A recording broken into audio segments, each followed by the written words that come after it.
अस्सलामुअलैकुम दोस्तों, इंसाइड भी मौसम फकर में खुश आमदीद। फैज हमीद की एक और यादगार का खात्मा। सुप्रीम कोर्ट ऑफ पाकिस्तान ने अपने ही सीनियर जज जनाब मुनीब अख्तर का लिखा हुआ फैसला रद्दी की टोकरी में फेंककर बंदियाली कोर्ट के फैसले से अदालत पर लगा हुआ दाग अपने हाथों से ही मिटा दिया और अदालत को बंदियाली तशरीह को कालादम करार देकर इस हजीमत से भी बचा लिया कि अदालत आइन को रीराइट कर रही है। अदालत की तरफ से आइन को असल शक्ल में बहाल करना यकीनी तौर पर एक ऐसा मुस्तहसन इकदाम है जिसकी जितनी भी तारीफ की जाए वो कम है, क्योंकि इस फैसले के अंदर जो विन विन सिचुएशन है वो ना सिर्फ मौजूद है बल्कि कॉन्स्टिट्यूशन की हकीकी मानों में बहाली बहुत ही ज्यादा अहमियत की हामिल है। इस अदालती फैसले के कालादम होने के बाद जो असल आइन है उसके तहत अरकान असेंबली का वोट का हक बरकरार रहेगा। यानी अगर कोई भी रुकन जमहूरियत या अपनी राय या अपनी जमीन के मुताबिक वोट देगा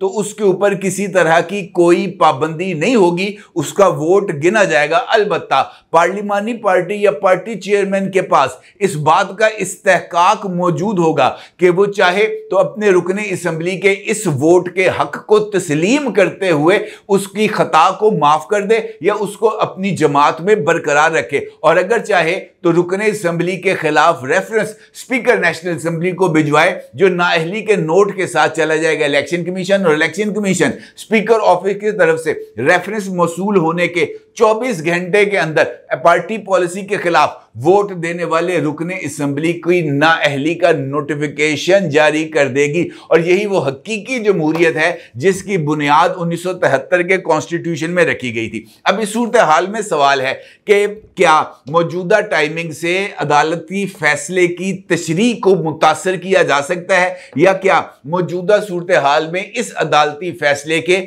पॉलिटिकल नताइज बरामद होंगे। तो इससे पहले मैं आपको एक और वाकया सुनाना चाहता हूं, और वो ज्यादा दूर की बात नहीं है। इमरान खान साहब वजीर आजम थे। इमरान खान साहब के दौर में ही इमरान खान साहब के खिलाफ तहरीक अदम एतमाद दायर की गई, और इमरान खान साहब पाकिस्तान के वो पहले वजीर आजम हैं जिनको तहरीक अदम एतमाद के मौके पर जो है वो वोट ऑफ नो कॉन्फिडेंस के जरिए पार्लियामेंट से बाहर किया गया था। ये एजाज पाकिस्तान में सिर्फ इमरान अहमद खान न्याजी हाल मुकीम अडयाला जेल के अलावा किसी और के पास नहीं है। जिस वक्त इमरान खान साहब के खिलाफ तहरीक अदम एतमाद दायर की गई, जमा कराई गई, तो उसके बाद इमरान खान साहब की तरफ से एक रेफरेंस भिजवाया गया प्रेसिडेंट ऑफ पाकिस्तान उस वक्त के जनाब आरिफ अलवी साहब को, और उस रेफरेंस के अंदर इमरान खान साहब ने या सदर आरिफ अलवी ने अदालत से इस्तदा की कि वो पार्टी पॉलिसी के खिलाफ वोट देने के हवाले से कॉन्स्टिट्यूशनल की जो शिक है 63A इसकी तशरीह करे, और इसके हवाले से 4 सवालात भिजवाए गए, और इस रेफरेंस के साथ साथ इमरान खान साहब की तरफ से हुकूमत की तरफ से भी एक दरखास्त को दायर किया गया। अब सिचुएशन ये बनी कि वो मामला जिसका पार्लियामेंट के अंदर फैसला होना था, और इमरान खान साहब को इस बात का यकीन था कि उनकी जमात के जो 20 के करीब अरकान नेशनल असेंबली है वो पार्टी पॉलिसी के खिलाफ वोट देंगे, तो इस मौके पर पार्लियामेंट का फैसला इमरान खान साहब ने सुप्रीम कोर्ट ऑफ पाकिस्तान के जरिए लेने का फैसला किया, और सुप्रीम कोर्ट ऑफ पाकिस्तान ने कर्नल लियाकत टाइप करेक्टर्स के दबाव में आकर मुमकिन तौर पर यह आर्टिकल 63A के हवाले से डायरेक्शन पास की उस वक्त कि वोट तो गिना जाएगा लेकिन रुकने असेंबली नाअहल हो जाएगा। यानी यह हकीकी तशरीह जो 1973 के कॉन्स्टिट्यूशन में मौजूद है। अलबत्ता उस वक्त वोट ऑफ नो कॉन्फिडेंस में उस वक्त के जो इत्तेहाद था सियासी जमातों का, उसको इमरान खान साहब के मुनहरिफीन के वोट हासिल करने की जरूरत ही पेश नहीं आई, और वो अपनी अक्सरियत से कामयाब हो गए। लेकिन जैसे ही पंजाब के अंदर वोट ऑफ नो कॉन्फिडेंस का मामला सामने आया तो सुप्रीम कोर्ट ऑफ पाकिस्तान की राय में तब्दीली आना शुरू हो गई। जब मुनहरफ अरकान के वोट जनाब हमजा शहबाज के हक में कास्ट हो गए और हमजा शहबाज साहब उन्हीं वोटों की बुनियाद पर चीफ मिनिस्टर बन गए, तो उस वक्त अदालत की तरफ से आर्टिकल 63 का फैसला यह आया कि वोट भी गिना नहीं जाएगा और रुकने असम्बली जो है वो अपनी सीटों से महरूम भी हो जाएगा। और इस चक्कर के अंदर 20 अरकान सूबाई असम्बली डी सीट हो गए थे। यानी उस मौके पर भी पार्लियामेंट की लड़ाई को लड़ा गया था सुप्रीम कोर्ट ऑफ पाकिस्तान में। इस मर्तबा भी गवर्नमेंट की तरफ से इस बात का इजहार किया जा रहा है कि जनाब हमने एक कॉन्स्टिट्यूशनल अमेंडमेंट को लेके आना है और इन कॉन्स्टिट्यूशनल अमेंडमेंट्स के अंदर जुडिशियल रिफॉर्म्स की जाएंगी और जुडिशियल रिफॉर्म्स के जरिए अदालत ने अपना दायरा कार जितना बढ़ा लिया है उसको कम करके उसके असल कॉन्स्टिट्यूशनल रोल के अंदर लेके जाया जाएगा,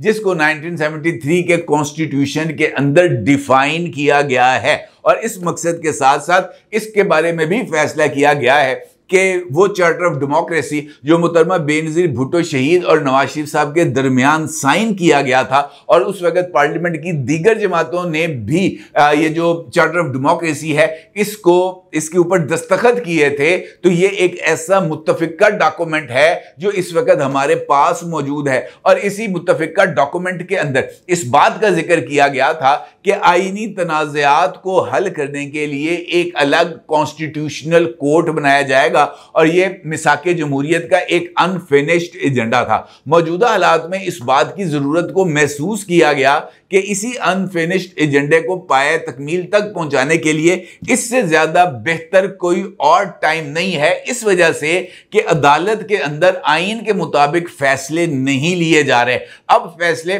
पसंद और नापसंद की बुनियाद पर लिए जा रहे हैं। ये मेरा पसंदीदा है, ये तेरा पसंदीदा है, इसकी बुनियाद पर फैसले लिए जा रहे हैं। आईन और कानून का मजाक उड़ाया जा रहा है और इस हवाले से जो ताज़ा तरीन जजमेंट है वो मखसूस नशिस्तों के हवाले से है और मखसूस नशिस्तों के हवाले से डिटेल जजमेंट को अगर आप पढ़ें जिसके ऑथर सीनियर मोस्ट जज जनाब जस्टिस मंसूर अली शाह साहब हैं, तो इस जजमेंट के अंदर भी आपको इस बात का कोई सबूत या कोई कॉन्स्टिट्यूशनल या कोई भी लीगल जवाज नहीं मिलेगा। कोई भी ऐसी आपको लीगल रेमेडी या लीगल ओपिनियन नजर नहीं आएगी जो इस बात को इस्टेब्लिश करे कि एक पास्ट की जो क्लोज्ड ट्रांजैक्शन है उसको किस तरीके से खोला जा सकता है। वो अरकान जो आज़ाद थे और बाद में पाकिस्तान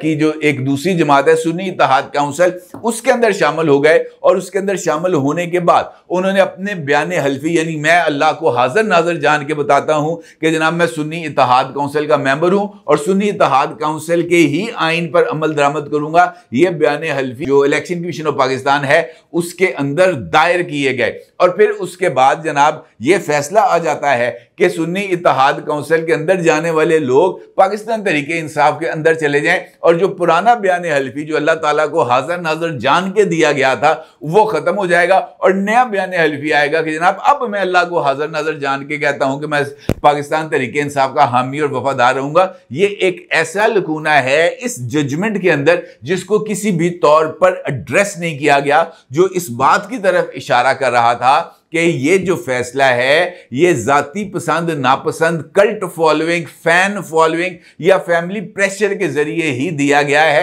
इसके अलावा इस तरह के फैसले की कोई गुंजाइश नहीं थी और इसी फैसले ने हुक्मरान इत्तेहाद को मजबूर कर दिया कि वो ये जो चार्टर ऑफ डेमोक्रेसी का एक अनफिनिश्ड एजेंडा है इसको कंप्लीट करे और पाकिस्तान के अंदर कॉन्स्टिट्यूशनल कोर्ट की बुनियाद रखे और इसीलिए ये जुडिशियल रिफॉर्म्स की जा रही हैं।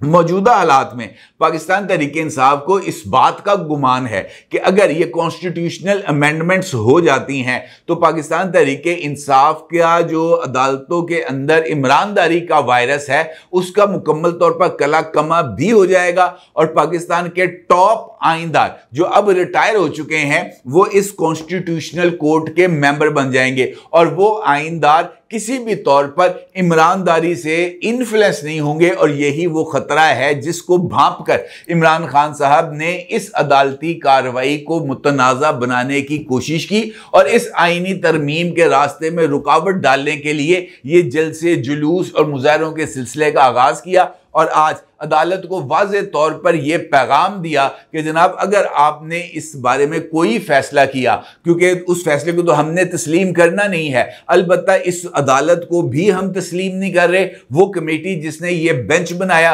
उसको भी तस्लीम नहीं कर रहे, इस बेंच में चलने वाली कार्रवाई को भी तस्लीम नहीं किया जा रहा और इस बेंच के तहत दिए जाने वाले फैसले को भी कबूल नहीं किया जाएगा। यह बुनियादी तौर पर वो पहला कदम है जो इमरान खान साहब ने इस पूरे सिस्टम को ढाने के लिए किया। अगर आप गौर करें तो बिलावल भुट्टो जरदारी साहब ने कल मुख्तलिफ टीवी चैनल्स के साथ साथ सुप्रीम कोर्ट ऑफ पाकिस्तान की कवरेज करने वाले मुख्तलिफ रिपोर्टर्स के साथ भी मुलाकात की थी और अपने इन इंटरव्यूज और अपने इन मीडिया इंटरेक्शंस में बिलावल भुट्टो साहब ने इस बात का इंकशाफ भी किया था कि 9 मई एक ऐसा मौका था, एक ऐसा दिन था और 9 मई में को होने वाले वाकयात ऐसे वाकयात थे जिनकी बुनियाद पर जो टेक ओवर था, यहां पर मिलिट्री टेक ओवर के इम्कानात पैदा हो गए थे और उस मौके पर मिलिट्री टेक ओवर को रुकवाने के लिए जो जमातें थी, इस वक्त की पॉलिटिकल जमातें जो पार्लियामेंट में मौजूद थी और जो हुक्मरान इत्तेहाद का हिस्सा हैं, उन्होंने एक रोल प्ले किया था जिसकी बुनियाद पर इस मिलिट्री टेक ओवर को अवॉइड किया गया। और उसके साथ साथ उन्होंने इस बात का भी इजहार किया कि अगर अब अदालतों की या जुडिशियल मार्शल लॉ को नाफिज करने की जिस तरीके से कोशिश की जा रही है और जुडिशियल मार्शल लॉ को नाफिज किया जा रहा है, अगर यह प्रोसेस जारी रहता है, यह अमल जारी रहता है, तो फिर वो इकदाम जो पहले रोक दिया गया था शायद इस मर्तबा ना रोक सके। और ये इजहार पाकिस्तान की एक बड़ी पॉलिटिकल पार्टी के चेयरमैन की तरफ से आना इस बात की तरफ इजहार है कि इस मौके पर सियासी सूझबूझ का होना जरूरी है, बजाय इसके कि तोड़ फोड़ की सियासत की जाए। अगर पाकिस्तान तहरीक इंसाफ या बाकी जमातों को इस बात पर एतराज है कि कॉन्स्टिट्यूशनल कोर्ट नहीं होनी चाहिए या अगर होनी चाहिए तो इसका स्ट्रक्चर ये होना चाहिए, तो इसके ऊपर पार्लियामेंट में बैठकर बात की जानी चाहिए। और बिलावल साहब ने इस हवाले से भी अपने इंटरव्यूज के अंदर जिक्र किया कि इन्हीं इश्यूज को एड्रेस करने के लिए पार्लियामेंट्री कमेटी बनाई गई थी, लेकिन वहां पर भी पाकिस्तान तहरीक इंसाफ की तरफ से अपनाए जाने वाले रवैये की वजह से वो जो एक पॉलिटिकल कंसेंसस का एक फोरम था वो भी गैर मौसर होकर रह गया। और ये जो इकदामात हैं ये भी इसी बात की तरफ इशारा कर रहे हैं। अब पाकिस्तान की पॉलिटिकल पार्टीज के पास एक और मौका है। जमीयत उलमाए इस्लाम अगर हुक्मरान इत्तेहाद के साथ मिल जाती है तो फिर हुक्मरान इत्तेहाद को शायद मुमकिना तौर पर पाकिस्तान तहरीक इंसाफ के मुनहरफ अराकीन की मदद की जरूरत ना पड़े। अलबत्ता मुनहरफ अराकीन इस वक्त 41 अराकीन जो हैं वो आज़ाद हैं और उनकी आज़ादी को सल्ब नहीं किया जा सकता। अगर जब पाकिस्तान तहरीक इंसाफ ने अपने अरकान असम्बली को पेशावर मुंतकिल कर दिया है और वहाँ पर उनको अच्छी उनकी टेक केयर की जा रही है, उन पर अच्छी खासी पाबंदियाँ भी लगाई गई हैं, वो पुलिस कंट्रोल में भी मौजूद हैं, लेकिन कौन कब कहाँ पर क्या कर जाए इसके बारे में अभी भी कुछ नहीं कहा जा सकता। और अगर ये अरकान असम्बली वोटिंग वाले दिन पहुंच जाते हैं पार्लियामेंट तो फिर इनका वोट रोकना मेरा नहीं ख्याल कि मुमकिन रह जाएगा पाकिस्तान तहरीक इंसाफ के लिए। अब ये बात तय है कि ये जो कॉन्स्टिट्यूशनल अमेंडमेंट्स हैं ये ना सिर्फ होके रहेंगी बल्कि ये फैसला पाकिस्तान के जो 1973 के आइन को बिगाड़ने की कोशिश की गई थी बंदियाली कोर्ट के जरिए, ये फैसला